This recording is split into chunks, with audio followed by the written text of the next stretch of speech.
Hello. So in this video, we're going to talk about the phrase, "I hope this message finds you well." Now, I have a particular aversion to this phrase. And I'll be honest, part of the reason I have a particular aversion to this phrase is because in my business writing classes, I routinely tell my students, do not use this phrase. And then in the correspondence packet assignment, where they have to write 3 messages responding to potentially real-world business scenarios, I routinely get the phrase, "I hope this message finds you well." So, short version, don't use this phrase. Do not start your messages in professional writing, business writing, interpersonal writing with the phrase, "I hope this message finds you well," or "I hope this letter finds you well," "I hope this email finds you well." Any variation, don't use it. Don't. Stop using it. The reason you should stop using it is because this is a cliche. This is a stock phrase. And the problem with stock phrases, the problem with cliches, is that because they are so overused, they have lost their ability to convey the sentiment that they originally represented. Right? And this is across the board. This is one of the things that defines a cliche, right? Originally, cliches represented legitimate expressions of sentiment. The first person who wrote, "I hope this letter finds you well," or whatever it is. Great, fantastic work. You've come up with something new, a new way of expressing a particular thing, whatever it is. But when it's the 3 billionth time that someone has written, "I hope this message finds you well," it no longer is new. What this comes across as is basically, it ironically enough comes across as indifference, right? Because it's a stock phrase, because it doesn't take any thought, because it doesn't take any originality, any nuance to your thinking and expression, it comes across as a formality. You have slapped that on the beginning of your message because that's what people put at the beginning of messages. When I get a message that starts, "I hope this finds you well," my assumption is not that you hope it finds me well. My assumption is that you don't give a shit how I'm doing.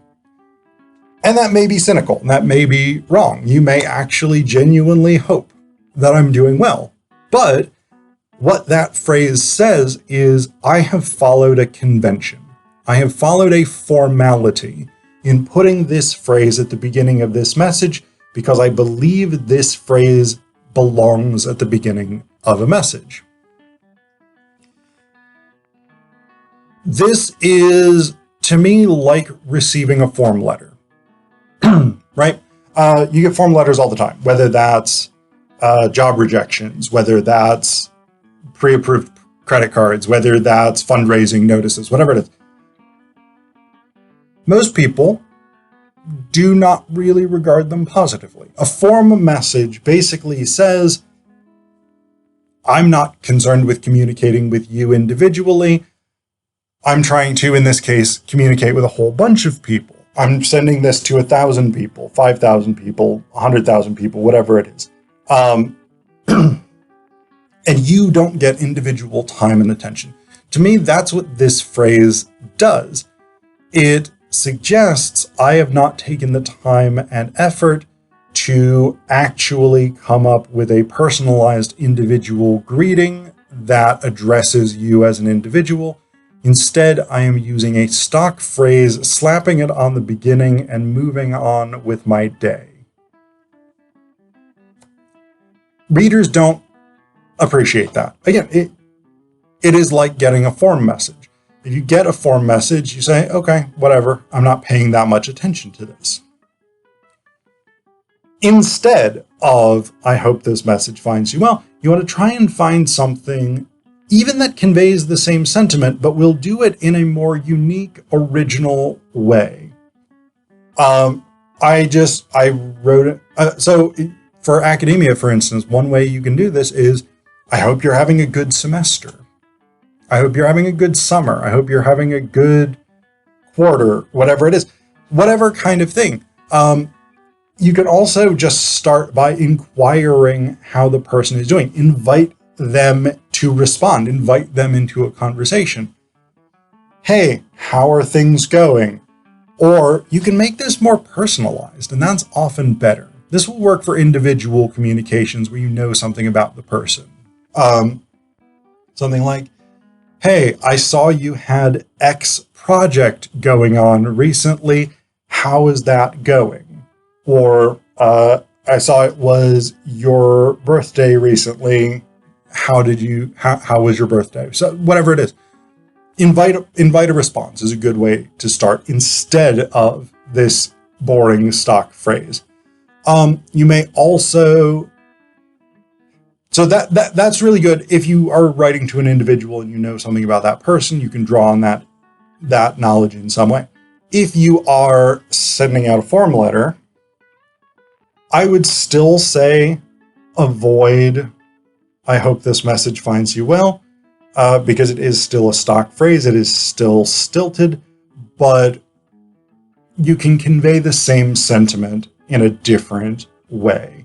Or you can start with a different well wish. Wish the person well in some other way.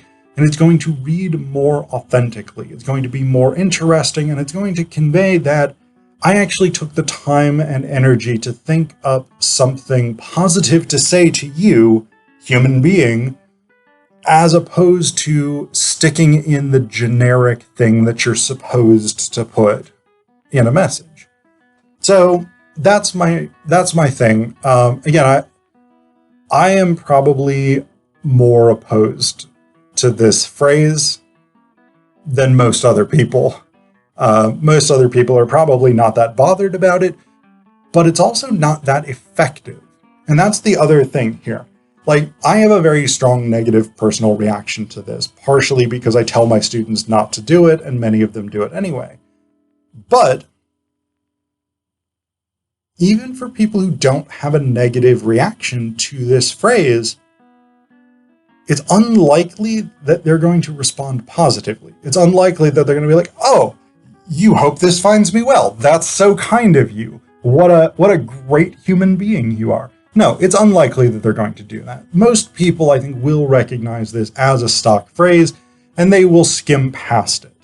They won't be concerned about it because they recognize that it's a formality. It's not that important that they actually care about it.